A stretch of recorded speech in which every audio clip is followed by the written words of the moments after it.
Hello guys, magandang araw. Welcome to NM Hermoso Channel. Ako po si Elmer Hermoso. Nandito po tayo ngayon para i-share ko po sa inyo kung paano po tayo mag-DIY pag-change oil nito pong ating sasakyan. Ito po ay Toyota Vios 1.3.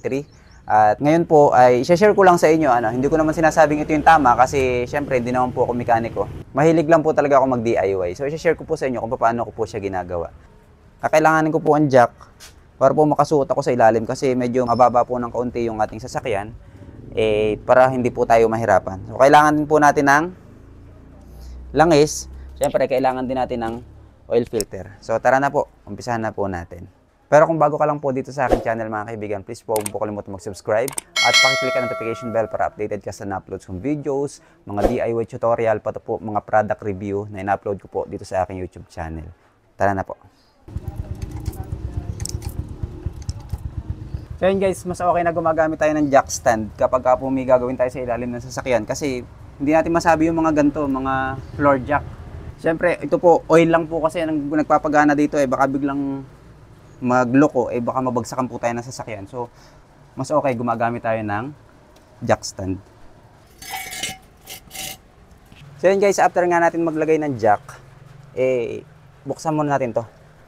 Yung engine oil na taklob. Okay. Buksan muna natin yan. And then, lagay muna natin dito. Tapos, ibababa ko muna to. Pero hindi ko na ilalak. Gawa lang kasi na naambon po kasi. Ayan. Ganyan na muna. Tapos, after natin yun magawa guys, dito tayo sa ilalim. Bubuksan natin yung ating, ayan. Ito. Drain plug natin. Gamit tayo na number 14. Ang pihit natin yan pag kinakalas is counterclockwise. So, pihitin ko lang. Maha tayo ng ating banig. Para tayo makasuot sa ilalim. Nagdala rin tayo ng planggana.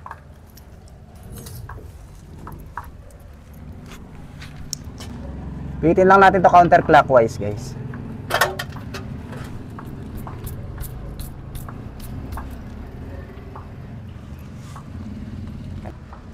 So yung drain plug natin, napihit ko na. Ayan o. Ganyan ang pihit niyan pag pinaluwag. Buksan natin.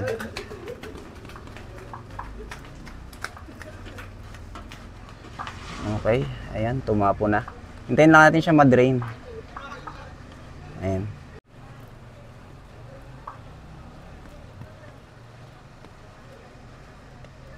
Habang pinapatulo natin siya, sabihin ko lang sa inyo, kailangan po natin nitong ating oil filter wrench. Ito po ay H901. Pag bibili po kayo nito, ito po ay nasa 80 pesos lang po ang isa. Kung gusto nyo po din bumili ng ganito, ilalagay ko po yung link dyan sa description. Pati po ito, tsaka po ito yung langis. Kasi po, online ko na po binili ito lahat. Kasi doon po mura. No? So, kalasin na po natin yung ating oil filter. Bubuksan na itong ating oil filter. Ayan yung oil filter natin. Ganon din yung pagkakalas niyan, counterclockwise lang. So gagamit nga tayo nitong ating oil filter wrench niya. Kakalasin ko lang kasi hindi ko mabibidyohan yata So tingnan natin.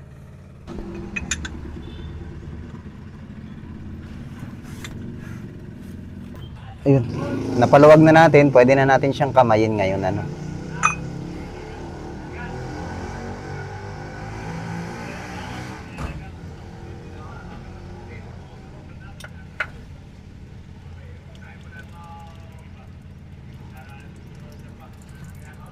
So yun guys, habang pinapatulo natin siya, ibababa natin to kasi pag nakaangat siya, yung langis, pumupunta siya dun sa part na gano'n ng makina. So yung nandito yung pumuntang langis doon sa part na yun, hindi siya tutulo kasi di ba nasa parting kanan yung ating drain plug. So kailangan na bumaba yung parting kanan ng ating sasakyan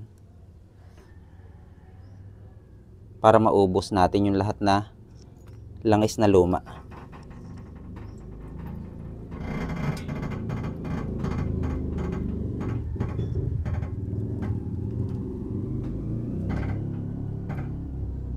May tumulo pa. Diba? Kung hindi natin ibinabayan, hindi na natin makukuha yung langis ng mga tumulo. Mas okay nga, iangat pa rin natin ng konti yung kabila eh. Pero DIY naman tayo, edi iangat din natin yung kabila.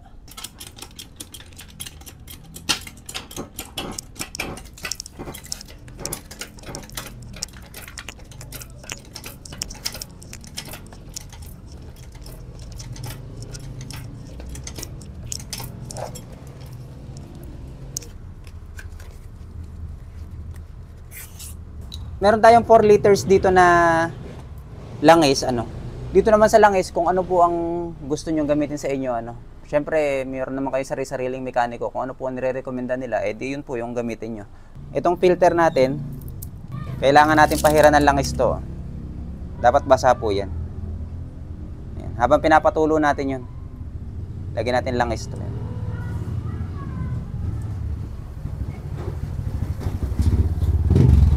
Kasi pag ikinabit mo po ng dry yan, baka sumabit yung goma. Pag inigpitan mo, baka umipit, magusot yung goma. O pag-uumpisahan po ng leak. Kaya po nilalagyan po ng oil. Kung mapapansin natin mga kaibigan, itong langis natin, 4 liters po yan. So ito, 500 ml. Nagbawas po ako ng 500 ml kasi 3.5 lang naman kalimitan ng laman ng ganito natin. Pero mas mainam na sinusukat natin doon sa dipstick. Pero ang pagbabasihan natin is yung ating 3.5 liters. Pag nailagay natin, siyempre susukatin pa rin natin sa dipstick mamaya. Okay, pero bumawas na muna ako para hindi tayo mahirap magkalkula. Baka kasi mapabuhos natin lahat eh. Bumawas na muna tayo ng 500 ml. Eh, nag-jack na rin tayo ulit dito sa kabila, ano. Iaangat ulit natin kasi hindi tayo kasya dun sa ilalim. Langis na maitim. At saka filter na maitim. Pinunasan natin tong yung pinagtanggalan ng filter, tsaka yung drain plug, pinagtanggalan ng drain plug. Syempre pupunasan natin para hindi naman maamos. After natin punasan, edi ibalik na lang natin. Make sure lang na nandyan yung washer, no.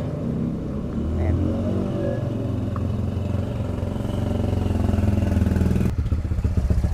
Lagay na natin yung ating drain plug. Ayan. Pitan lang natin ng konti. Yung saktong higpit lang para hindi naman ma-lost thread. Ayan. Make sure lang nakalagay din yung washer. Tapos ngayon kabit natin yung ating bagong oil filter. So ayan, kabit natin yung oil filter na bago, guys. Ito.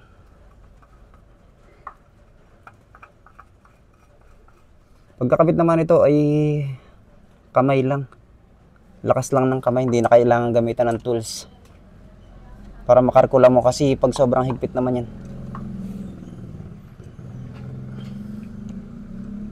Pangit din naman sobrang higpit niyan. Hand tight lang. Okay. Turn natin maigpitan nga yung ating oil filter at saka yung ating drain plug. Salin na natin tong ating langis. Gumamit po tayo ng imbudo o magputol tayo ng mineral water na lalagyan. After natin isalin, guys, syempre magsusukat tayo, ano.